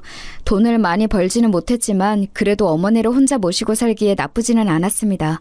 그래도 이때는 어머니가 간간히 정신이 돌아오긴 했었어요. 진영아, 엄마가 살아있어서 미안해. 우리 작은 아들한테 짐이 되는 게 너무 슬프다. 내가 그날 아버지랑 큰아들을 더 심하게 말렸어야 해. 대가가 너무 커서 괴로워. 모은 재산도 다 날리고. 이게 사는 거니? 우리 아들 결혼은 할 수 있을까? 엄마, 지나간 일에 너무 마음 쓰지 마. 내가 어떻게든 엄마 책임질 거니까 마음 편하게 먹어. 엄마가 가끔 이렇게 정상적일 때 내가 얼마나 기쁜지 알아? 결혼은 괜찮은 사람이 나타나면 하겠지. 엄마는 정신이 돌아올 때 늘 제 미래에 관해 걱정하셨어요. 특히 제가 과연 결혼은 할 수 있을까 걱정하셨죠. 정말 다행히 저는 일하면서 같이 가게에서 일하던 여자 직원과 눈이 맞았습니다. 저보다 한 살 많은 누나였는데 고등학교를 졸업하고 집안 형편이 좋지 않아 바로 일을 시작했다고 하더라고요. 그 누나도 아버지가 안 계셔서 공통점이 있어서 급속도로 가까워졌습니다. 그리고 자연스럽게 연애를 시작했고 제가 군대에 다녀오고 그 이후에 결혼하게 되었어요. 여보, 이거 먹고 나가. 그래도 사람이 먹고 살려고 일하는 건데 밥은 먹어야지? 이따 내가 어머니 모시고 병원 다녀올게. 오늘도 힘내고 파이팅이야. 고마워. 나는 진짜 한동안 슬픔에 빠져 살았는데 당신을 만나고 처음 웃게 됐어. 내가 군대 갔을 때도 우리 엄마를 본인 엄마처럼 돌봐주고 결혼하고도 이렇게 지극정성이잖아. 돌아가신 아버지와 형이 당신을 하늘에서 보내준 것 같아. 나도 당신한테 고마워. 결혼하고 계속 꾸준히 일하면서 돈을 벌잖아. 종일 일하면 체력적으로 많이 지치고 힘들 텐데 전혀 티를 내지 않아서 인간 대 인간으로 대단하다고 생각해. 우리 아이 태어나면 더 열심히 서로 의지하고 살자. 당연하지. 당신이 임신했다는 소식을 듣고 나는 더 열심히 살기로 했어. 아무튼 나는 당신이 없었다면 이렇게 사업을 시작하지도 못했을 거야. 고마워. 그럼 나 진짜 다녀올게. 결혼 후 저는 인생이 잘 풀리기 시작했어요. 일하던 백반집을 그만두고 저는 새로 유통업을 시작했습니다. 그동안 모았던 돈으로 트럭 하나를 구했어요. 그리고 그걸로 우리 지역과 근처 도시를 다니며 배송하며 돈을 벌기 시작했습니다. 그런데 그 일이 생각보다 더 잘 되기 시작했어요. 아내는 집에서 우리 어머니와 장모님을 함께 모셨습니다. 어차피 각자 어머니들이 혼자 계시던 상황이라 그런 결정을 내렸죠. 다행히 장모님은 정신이 멀쩡하셨어요. 야, 잘 나간다? 한동안 얼굴이 죽상이더니 이제 좀 숨통이 트이냐? 요즘 트럭 몰고 다니던데 일감 많아 보이더라. 우리 가게랑도 거래할래? 너는 인간이면 나한테 말 걸진 말아라. 나는 너희 누나랑 너랑 할 말이 없다. 내가 왜 너희 가게랑 거래를 해? 훔쳐간 금이나 내놔라. 증거 있냐고. 증거도 없으면서 금을 내놓으라고 하면 뭐라고 답해야 하냐? 우리 가게가 시장에서 그래도 두 번째로 큰 가게잖냐. 혹시라도 일감 끊기면 말해라. 내가 그래도 예정이 있어서 인심 써줄게. 아, 우리 매형이 안 된다고 하려나? 또 찾아왔다가 우리 매형한테 두들겨 맞으면 어떡해. 그때는 나도 가만히 있지 않을 거야. 너희 누나는 결혼할 사람이 없어서 동네 양아치랑 결혼하냐? 아무튼 시비 걸지 마라. 또 이러면 경찰에 신고할 거야. 경찰? 경찰? 해! 하라고! 참나, 네가 그러면 내가 무서워할 줄 알았냐? 등신. 제가 하는 사업이 커지면서 저는 시장 안의 상인들과 무척 가까워졌어요. 다른 곳들은 다 괜찮았습니다. 특히 아버지와 안면이 있던 분들은 오히려 저랑 더 거래하려고 난리였죠. 문제는 성재와 성희 누나의 가게였어요. 성희 누나는 결혼하고 바로 시장에 생선을 파는 가게를 열었습니다. 동석이 형과 성재와 같이 일하는 가게였는데 규모가 꽤 컸어요. 쟤네 돈 없어서 너희 집에서 얹혀 산 거 누가 모르냐고. 그거 딱 봐도 너희 집 금 훔쳐서 열은 거잖아. 저렇게 살면 안 돼. 하늘이 다 보고 있다고. 그냥 이제는 저도 무시하고 있어요.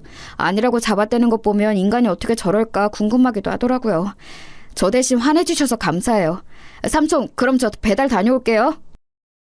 그래도 동네 토박이라 제 편을 들어주는 분들이 많아 다행이었습니다. 그리고 저는 쉬는 날도 없이 일했어요. 제가 책임져야 하는 가족이 많았으니 당연한 선택이었습니다. 장모님과 우리 어머니 그리고 아내와 곧 태어날 아이까지 전부 다 제 책임이었거든요.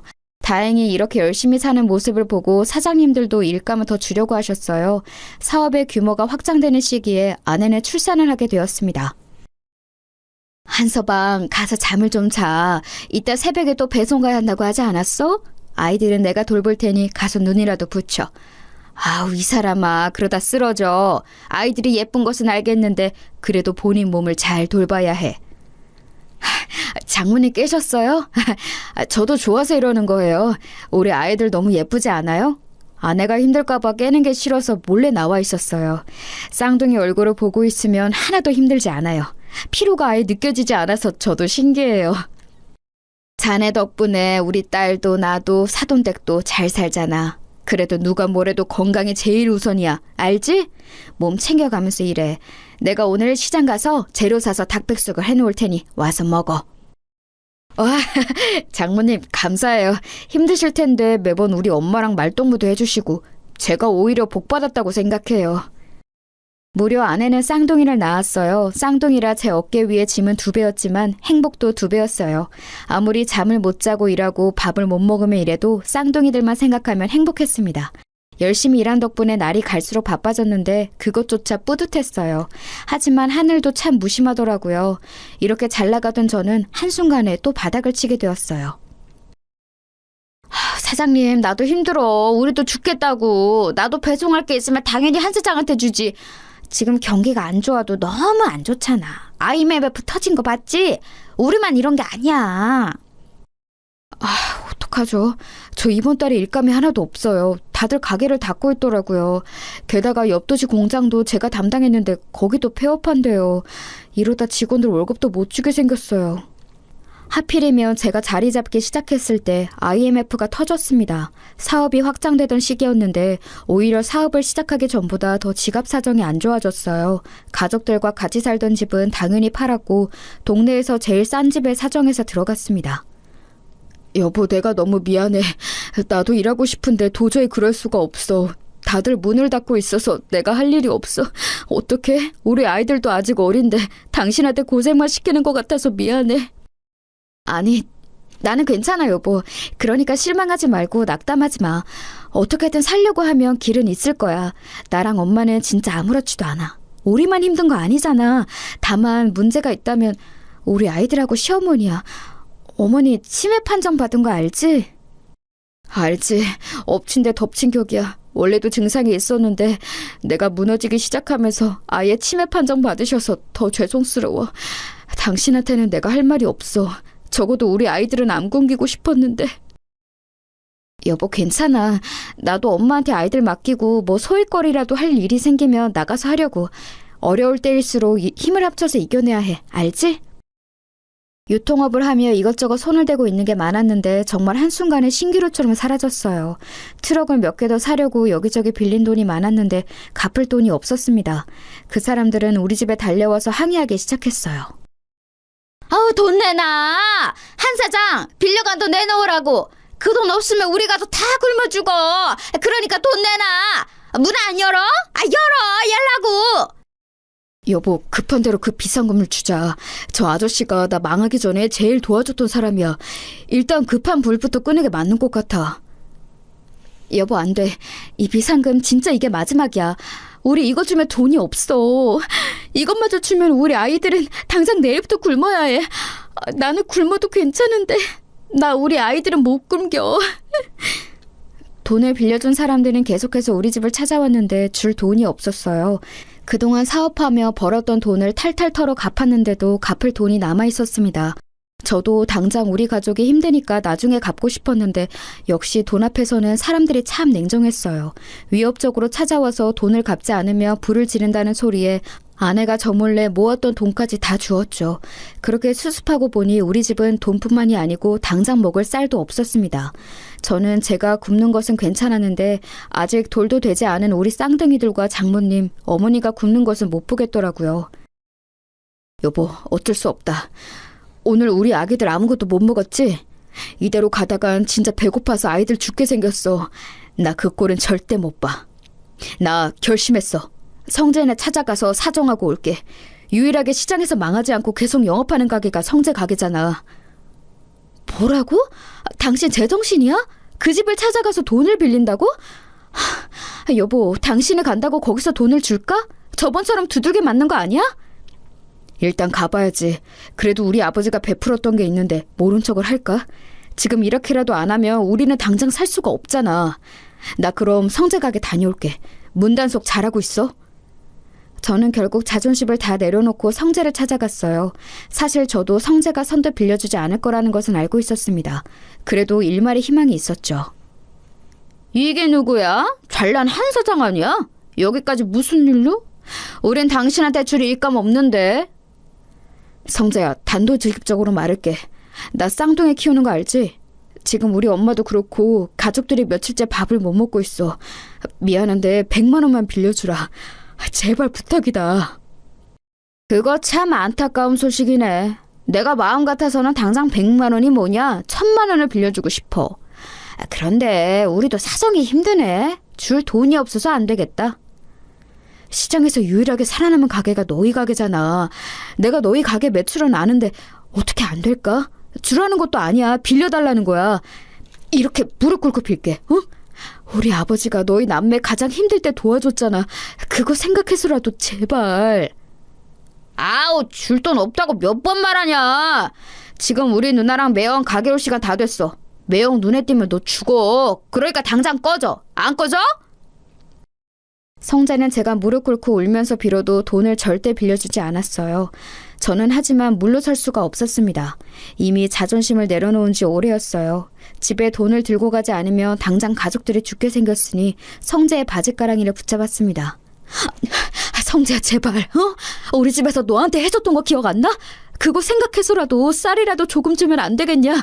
내가 이렇게 부탁할게, 제발. 도대체 언제적 얘기를 꺼내는 거야? 기억이 안 나는 호랑이 담배 피우던 시절 아니냐? 나는 너랑 할 말 없으니 꺼져! 퇴! 심지어 성재는 제가 붙잡자 얼굴에 침까지 뱉기 시작했어요. 비참하다는 말을 이럴 때 쓰는 거라는 것을 그때 알게 되었죠. 성재는 제가 아무리 사정해도 들은 척도 하지 않더라고요. 저를 질질 끌어서 가게 밖으로 던진 성재는 이렇게 말했습니다. 이 거지 새끼야, 다시는 내 앞에 나타나지 마. 알겠어? 잘 살고 있는데 찾아와서 옛날 얘기 꺼내는 거 더는 못 들어. 네 자식이 굶어 죽든 말든 그건 나랑 상관도 없다고. 한 번만 더 찾아오면 그때는 우리 매형 부른다. 너무 매몰찬 모습을 보고 저는 서럽고 비참한 기분이 들었어요. 집으로 가는 내내 얼마나 울었는지 모릅니다. 나는 어떻게든 반드시 성공해야겠다는 생각도 들었어요. 아버지, 형 보고 있어요? 나 더러워서 여기 동네 뗍니다. 나중에 성공해서 자랑스럽게 다시 올 때까지 근처에도 얼씬거리지 않을 거예요. 하늘에서 보고 있으면 제발 도와줘요. 나 힘들어. 그렇게 하늘을 보고 울면서 다짐했던 게 아직도 기억이 나요. 그리고 저는 정말로 아내와 아이들 그리고 두 어머니를 모시고 무작정 서울로 상경했습니다. 집을 처분하고 남은 돈과 평소 친분이 있던 분들에게 가서 10,000원씩 빌려서 돈을 마련했어요. 고향을 떠나서 서울로 간다니까 주민들은 안타까워했죠. 제가 이렇게 떠나게 만들어준 성재네 가게를 마지막으로 멀리서 지켜보았습니다. 반드시 어떻게든 성공해서 돌아온다고 다짐하며 그렇게 서울살이가 시작되었어요. 아, 여보, 지금 새벽 3시야. 그런데 나간다고? 아까 12시에 들어왔잖아. 당신 잠도 그렇게 안 자고 먹는 것도 시원찮아. 이러다 당신은 어떻게 될까봐 나는 그게 무서워. 당신 없으면 나랑 우리 아이들은 어떡해? 양가 어머님들도 그렇고. 1원이라도 더 벌려면 어쩔 수가 없어. 잠을 자고 밥을 먹는 시간조차 너무 아까워. 애들도 자라면서 먹는 양 자체가 달라졌잖아. 아무튼 여보, 늦었다. 그럼 나 이제 일하고 올게. 항상 고맙고 미안해. 무작정 상경한 저는 진짜 말 그대로 닥치는 대로 일하기 시작했어요. 공장부터 막노동까지 안 해본 일이 없을 정도예요. 몸이 망가지고 있다는 것을 알았지만 멈출 수는 없었어요. 빵 하나로 하루를 버티며 살았습니다.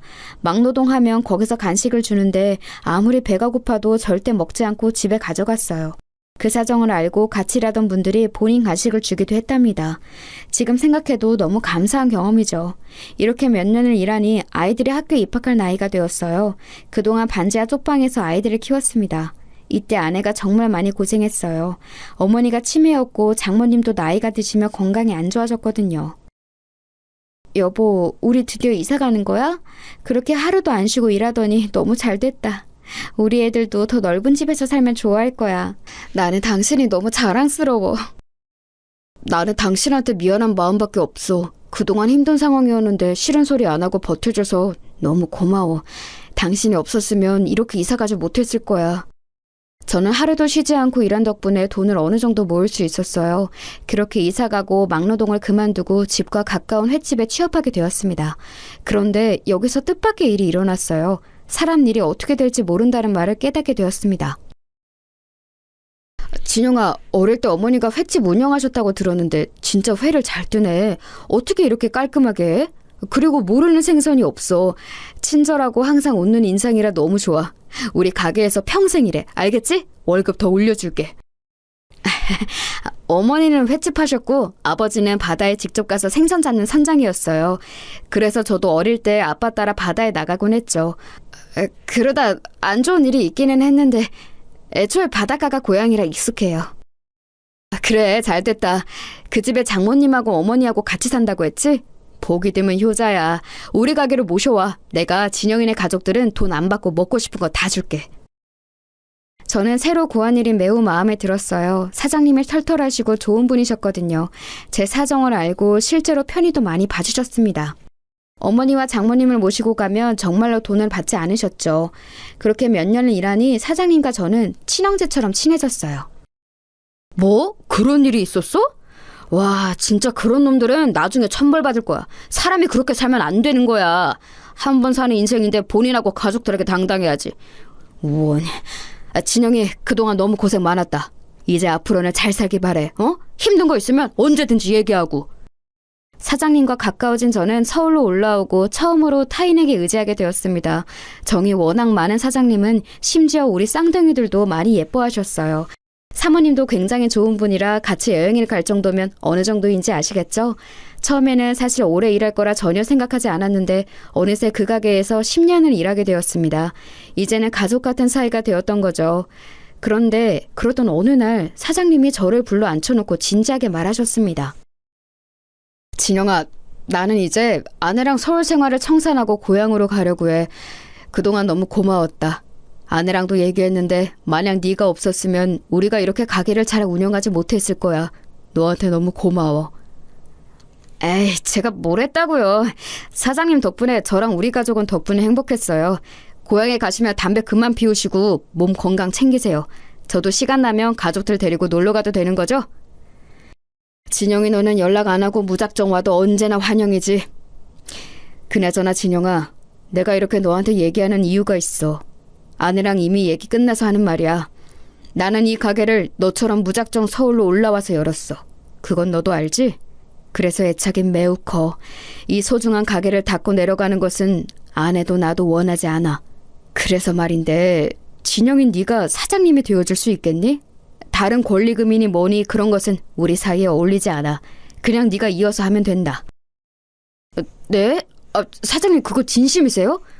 아니 제가 이 가게의 사장이 되라고요? 이렇게 큰 가게를 저한테 주신다고요? 아무 대가 없이요? 사장님 장난치지 마세요. 저 그럼 진짜 혹해요. 에이, 이 사람아 무슨 장난이야? 내가 이런 걸로 장난치는 거 봤어? 우리 아들은 미국으로 가 있어서 물려줄 사람이 없어. 그리고 진심으로 네가 없었으면 우리 가게가 이렇게 매출이 나왔겠니? 자, 그럼 이제 이 가게의 주인은 너야. 한 사장, 우리 가게를 부탁한다. 사장님은 서울 생활을 정리하고 사모님과 고향으로 내려가시게 되었어요. 그러면서 저한테 무려 그 큰 가게를 물려준다고 말씀하셨습니다. 저는 그 말을 듣고 너무 놀랐어요. 왜냐하면 사실 식당은 규모가 매우 컸거든요. 그냥 흔한 동네 횟집으로 시작했는데 같이 열심히 일하며 유명해지기 시작했죠. 그러면서 가게는 점점 터가 좋은 곳으로 옮겼고 규모도 확장해서 직원 수도 늘어났었어요. 그런 가게를 저한테 넘기신다고 하니 어안이 벙벙했습니다. 어머어머, 그게 정말이야? 세상에 너무 잘됐다. 당신 그렇게 열심히 일하더니 좋은 일이 생길 줄 알았어. 축하해. 이제 애들도 어느 정도 컸으니까 나도 가게 나가서 일 도울게. 아유, 한서방 고생 많았어. 아이들은 내가 집에서 돌볼 테니까 열심히 일해, 응? 그리고 항상 고마워. 혼자 얼마나 고생하는지 너무 잘 알아. 아니에요. 장모님이랑 아내한테는 늘 고맙죠. 치매인 우리 엄마도 돌봐주시고. 아무튼 이제 제 가게니까 전보다 더 열심히 일하려고요. 제가 어떻게든 끝까지 책임진다고 했던 거 기억하시죠? 장모님, 조금만 더 믿어주세요. 저는 가게를 사장님에게 이어받고 더 열심히 일했어요. 직원들도 애초에 원래 같이 일하던 사람들이었고 단골 손님들과도 안면이 있는 상태라 익숙했습니다. 사장님 바뀌고 어째 더 반찬이 맛있어졌어. 사모님 손맛인가? 예전에도 맛있었는데 지금은 다른 가게를 못 갈 정도잖아. 이제 더 잘 될 일만 남았네. 사장님은 초심만 안 잃으면 돼. 제가 사장이 되자 아내가 나와서 반찬도 만들고 더 정성껏 손님들을 대접했어요. 그러니까 손님이 오히려 예전보다 훨씬 늘어서 대기하는 사람까지 생길 정도였습니다. 너무 바빠서 직원도 몇 명이나 더 채용했는지 모릅니다.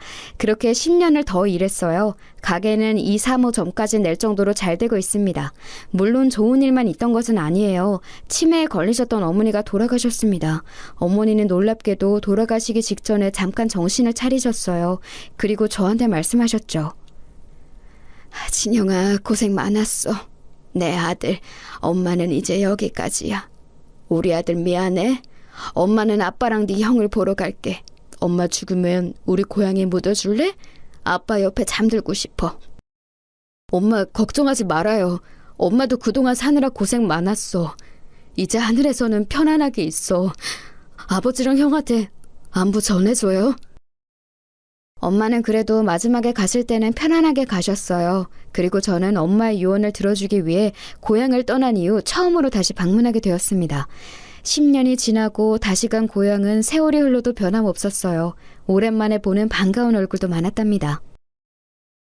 아이고, 이게 누구야? 아니, 너 진영이 아니냐? 웬일이야? 서울 가더니 성공했나 보네? 이야, 얼굴이 아주 좋아졌어. 누가 보면 몰라보겠어. 진영아, 그동안 어떻게 살았니? 세상에. 아저씨, 그동안 잘 지내셨어요? 저 지금 서울에서 횟집하고 있어요.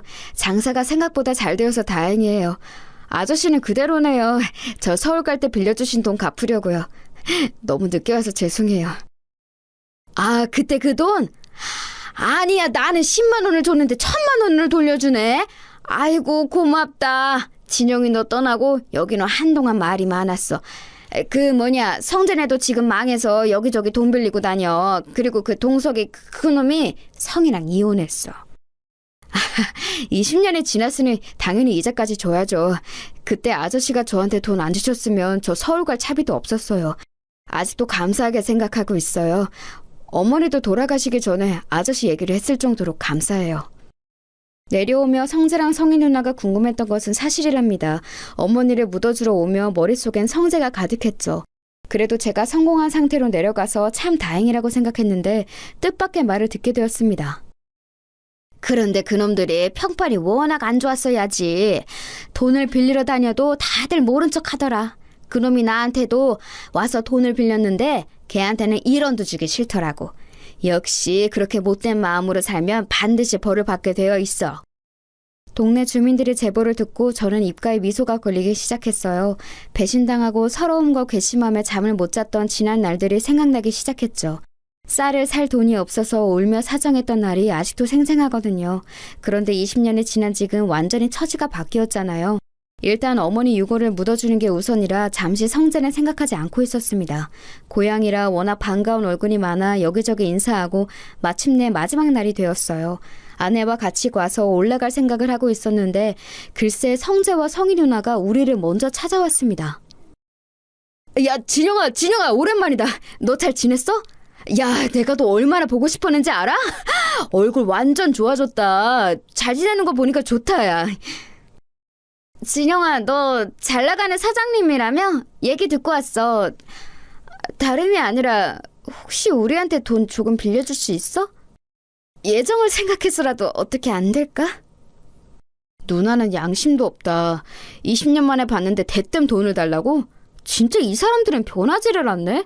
내가 그렇게 돈 빌려달라고 무릎 꿇고 빌 때는 침까지 뱉었으면서 뭐? 됐어. 당신들한테는 쌀 한 톨도 주기 싫어. 그때는 내가 미안했다. 너무 어렸었어. 용서해주면 안 될까? 너도 들어서 알 텐데 우리 누나 이혼하고 가게도 망해서 지금 너무 사는 게 힘들어. 진영아, 나도 무릎 꿇고 빌게, 어? 당신들 제정신이야? 우리 남편 집에서 훔쳐간 금이나 내놔, 이 도둑놈들아. 우리 남편이 돈 빌려달라고 할 때 매몰차게 무시했으면서 뭐? 당장 안 꺼져? 성재랑 성희 누나는 저를 보고 돈을 빌려달라는 말을 하더라고요. 오랜만에 본 그들은 딱 봐도 행색이 매우 초라했어요. 그렇게 나 무시하고 우리 집 망하는 거 모른 척을 하더니 지금 꼴 좋다. 인생이라는 게 원래 길게 보는 거야. 그때 100만 원만 빌려줬으면 내가 당신들을 매몰차게 대하겠어? 원래 다 뿌린 대로 돌려받는 거라고. 당장 꺼져! 진우가 내가 미안해. 제발. 우리 당장 먹고 살 돈이 없어서 그래. 어떻게 안 될까? 그래도 어릴 때 같이 살았잖아. 아, 시끄러워. 저기요, 나가세요. 철면피도 이런 철면피가 없지. 참나 기가 막혀. 여보, 차 타. 올라가자. 아내까지 나서서 매몰차게 대하는데 성재랑 성희 누나는 끝까지 제 바짓가랑이를 붙잡고 놔주지 않았습니다. 심지어 차를 타고 가는데 앞을 가로막았어요. 그래서 경찰까지 부르고 나서야 탈출할 수 있었습니다. 얼마나 통쾌했는지 몰라요. 살다 보니 이런 날도 오네요. 역시 인생이라는 것은 한치 앞도 모른다는 게 맞는 말 같아요. 여기까지가 제가 준비한 사연입니다. 여러분 어떻게 들으셨어요? 저는 이 일이 있고 가만히 있어도 입가에 미소가 걸리곤 해요. 평생에 걸친 복수를 한 기분이랍니다. 이제 저는 다른 것은 전혀 신경 쓰지 않고 고생을 많이 한 우리 아내와 장모님과 평생 행복하게 사려고 해요. 제 사연 들어주셔서 감사합니다.